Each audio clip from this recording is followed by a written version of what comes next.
All right, hello, welcome to Language Arts. I'm going to just share my screen, show you what we did. Um, I'm going to go to Canvas as always, and always I want to remind you that here is the website of resources. It has all your class notes, it has all um, your colleagues' work, all your other classmates' work on there, blah, blah, blah. And let's get right to the slides. Today I want to teach you that you can learn a lot about and from your characters when you look at how they respond to trouble. So when we talk about how they're responding to trouble, we're talking about external conflict mostly and internal conflict. So the external conflict is conflict that is outside of your character. So conflict with a situation like a war, or conflict with another character, or even conflict with nature. If they're in the middle of a blizzard in the middle of winter in the Canadian wilderness and they have to survive. Like that's a conflict with nature, right? It's an external conflict, something outside of them. Internal conflict is when they struggle with their own thoughts and their own feelings. They have a struggle within themselves in their own head. So they're worried, they're trying to make a decision. They're worried about what to do in the situation that they're in. They have guilt, they have a secret, whatever it is that's inside. So those are the two different conflicts. We're going to talk about external conflict today and internal conflict tomorrow. All right. Go back to those first three guiding questions in your notes. And remember, you need to be taking your own notes. You can do that digital notebook. You can do it journal. You can do it on a document. You can, well, however you want to do it. Spiral, I'm doing mine in my composition book. And so if I go back to those guiding questions, I will see them right here with my answers, as you can see on the screen. Because we're looking at what kind of person is my main character, what's happening in the story, and what is a historical event exactly? And if we know those things, then we're ready to go on to the fourth thing, which is how does my character respond to trouble? So add these to your guiding notes. So I had to like turn a couple pages and then write it down. So pause the video and put those notes in there. All right. So now I'm going to demonstrate how to do what we're doing today with the book Patrol. I started reading this to you when we did exposition, and we learned about, we answered that first question, what kind of person is my main character? And we looked a little bit about what's happening in the story and eventually, what specifically is the historical event. But for right now, remember back to what kind of person was he? So I go back to my notes and I look at what we wrote together. What kind of person is your main character? He's young, he's observant, he's sensitive. And remember, we put observant and sensitive because he's in the Vietnamese jungle or forest in the middle of a war, and yet he still is noticing the beauty and thinking about the small animals. And so that's what made us come up with observant and sensitive. He's afraid because we can tell that he's trembling and he's a little sweaty. But we also see that he's ready to kill. He's a trained soldier. He's had training. He knows what he's there to do. He knows what he's supposed to do. But in the way that he does it lets us know that he's afraid as well. So that's what kind of person we're looking at. Now I want you to listen to the story. I'm going to read the whole story to you. This is no bedtime story for children, by the way. BT dubs. It's intense. I'm going to read this to you. And while I'm reading it, I want you to pay attention to what kind of trouble is he facing and how does he respond to it?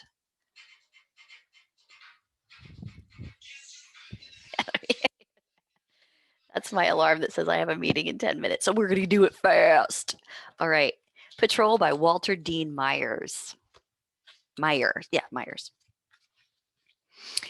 The land of my enemy has wide valleys, mountains that stretch along the far horizons, rushing brown rivers and thick green forests. My squad of 9 men are in the forest. Does that sound familiar? Above me, birds twitter nervously in the treetops. Insects and small animals scurry through the underbrush, trying to avoid the crush of my combat boots. The squad leader raises his hand. We stop. The sound of my breath is soft in the morning air. Somewhere in the forest, hidden in the shadows, is the enemy. He knows I have come to kill him. He waits for me. So remember that. That's how it was revealed that he was in a war.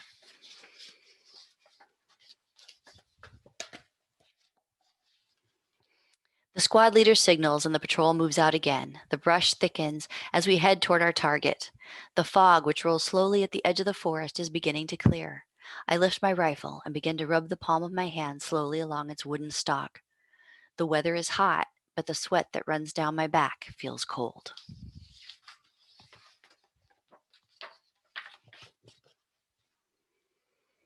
Shots, a firefight. I dive to the ground. My heart beats faster. I lift my rifle and fire into the green forest. Bullets sing and whine over my head. I empty my clip, sending more bullets into the trees, the bushes. In reply, the bark flies from a tree near my head. I think I see the enemy. I reload and shoot again. It's only a shadow, but I do not stop shooting. In war, shadows are enemies too. Suddenly, there is silence. We're afraid to move. We're more afraid not to move. And that's where we left off. And that's where we looked at what kind of person is he. But already he's facing trouble, right? He's in a firefight. I would consider that trouble. So how does he respond? He drops to the ground immediately and starts shooting. So he's a trained soldier. He knows what to do. But then he also kind of empties his clip and reloads it and shoots into the shadows. So there's an element that he's not a confident soldier, that he's still, we see this trained soldier and also this sensitive young kid in the situation. We're going to keep reading now. I hear the sounds of the birds again and wonder if they speak of us from the high branches. I wonder if what they see makes them sad. I'm so afraid. I want the enemy to be more afraid. I want him to tremble more than I tremble. The radio crackles in my hand as I call for bombs.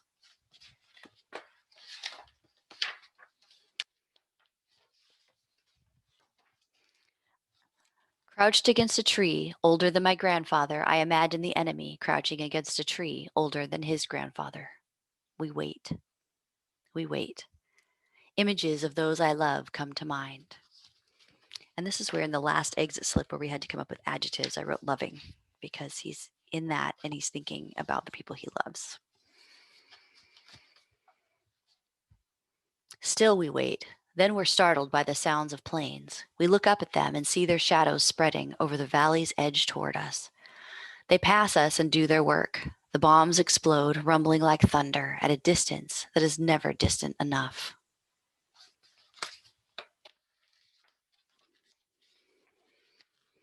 My body shakes. I tell myself that I will not die on this bright day. Against the horizon, columns of blue-gray smoke rise. 2 clicks away, there are flashes of gunfire. 2 clicks is the distance of my enemy. So 2 clicks is a little over a mile, which is not very far when you're looking at bombs and gunfire. My chest tightens. I wipe my sweaty palms. I bite back my tears. So already we're seeing, again, this soldier in this situation, but he's like biting back his tears. He's a person. We move again. We are always moving. My legs ache, my shoulders sag, my 1,000 eyes look for death in the waving bamboo fields. A village. It is our target. We circle it. We swing around, sweeping our gun sights along the windows in the huts. We rush in behind the hollow booming of grenades.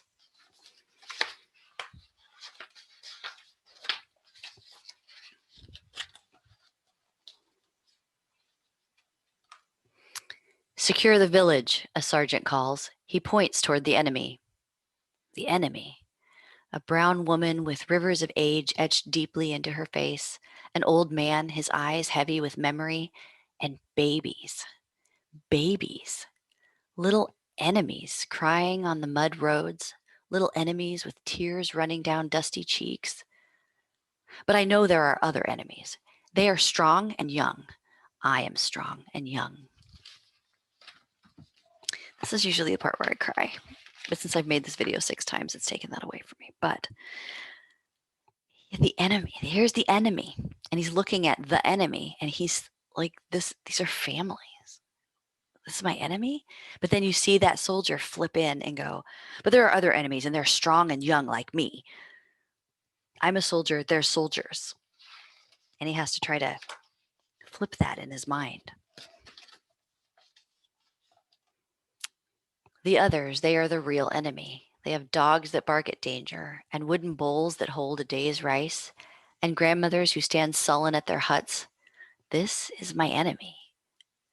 The pickup zone is just beyond a rice paddy. A rice paddy is a rice field. In the paddy, a farmer squats, waiting for the squad to pass. His stick-thin legs disappear into the shallow water, and it looks as if it is he who is planted there. He is the harvest that we must understand.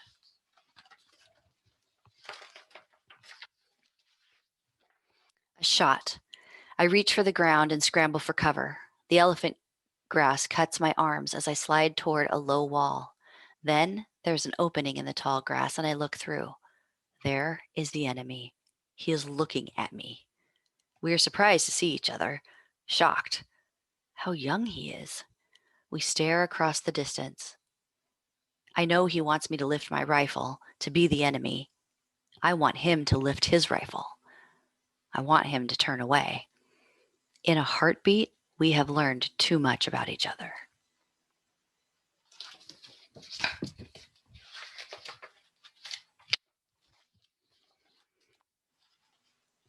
The putt-putt of the chopper interrupts the moment. The enemy turns away and is swallowed by the lush grass that is everywhere in this land. I lift my rifle. I aim at the distant shadow. I am the enemy. I lower my rifle. So here's where we see him encounter the real trouble, right? It was one thing to be shot at and not see the enemy. And we saw how he responded. And it wasn't as a confident soldier, but he did respond as a soldier. But in this trouble, face to face, and he notices how young he is, like you're a kid, like I'm a kid. We stare across the distance. I know he wants me to lift my rifle to be the enemy, and I want him to lift his rifle. How much easier would it be if I was in danger and I had to react?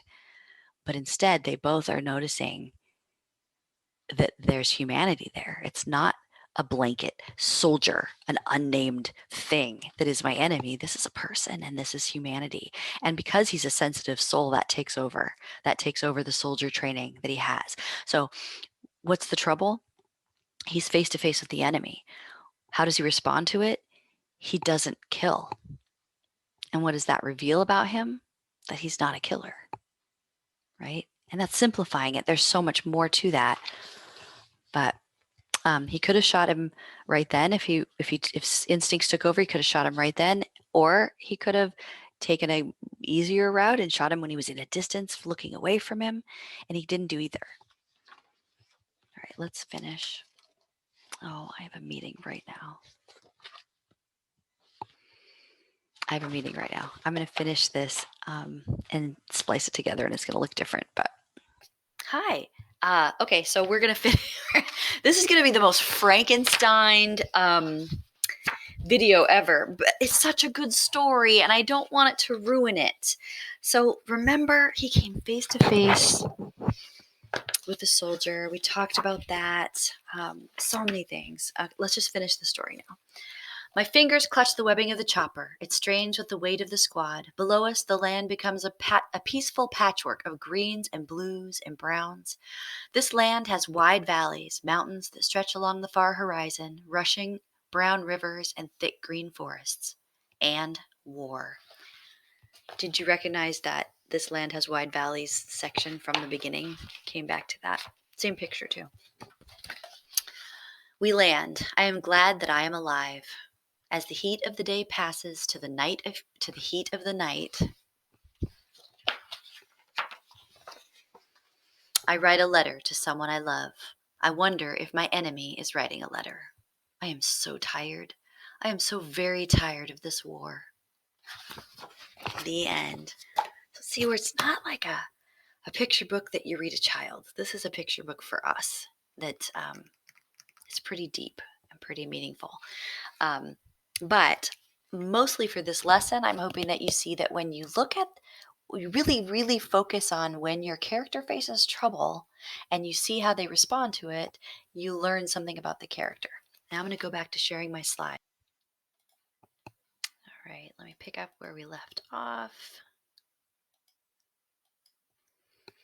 So here's what you're going to do. Using that example, you're going to find a time in your novel when the protagonist, your main character, encounters trouble, an external conflict. You're going to write one sentence to describe that trouble. So, for example, in mine, my one sentence was, during the Vietnam War in the forest of Vietnam, American soldiers and Vietnamese soldiers came face to face in combat. So that's one sentence that describes this particular trouble, right? How does your protagonist respond to this trouble? We talked about that. What does this reveal about your protagonist? We talked about that. That's what you're going to do on the exit slip. On the exit slip, you also will have these sentence frames if you want to use them. You don't have to use them. But I want you to notice they're set up so that you say what, how the character responded to the trouble and what it reveals about the character, because those are the two parts of that question in the exit slip. So if I used the first one, the character could have shot at the enemy as soon as he saw him, or shot at him as he ran away, but instead he chooses not to shoot at all. This shows me that he is not a killer, for example. That's one way you can use the sentence frames. So I also want to show you that ultimately why are we doing this? Ultimately, watching realistic fiction characters, remember the historic fiction is realistic fiction. Realistic fiction characters, if we see how they handle situations, it teaches us about human nature in general and how some people handle things. We get to see this character. And in your novels, it's going to be with much more detail. This was a picture book written as poetry, so it's less words. But you get to see how the characters think through problems and handle the problems. And that teaches us about other people. It also teaches us about ourselves, because we can say, how would I have handled that problem? And maybe, you never know, you come to that problem someday in your life and you can think back on this character and go, this is familiar to me now. I know how some people handle it. Right? All right. So you are going to go back and look at who your character really is, what you wrote down in your notes, that first guiding question. Find a scene in your book where that character faces trouble. Look at how your character reacts to that trouble, and what does that character do in that instance, which reveals a lot about the character. You're going to complete exit slip number 3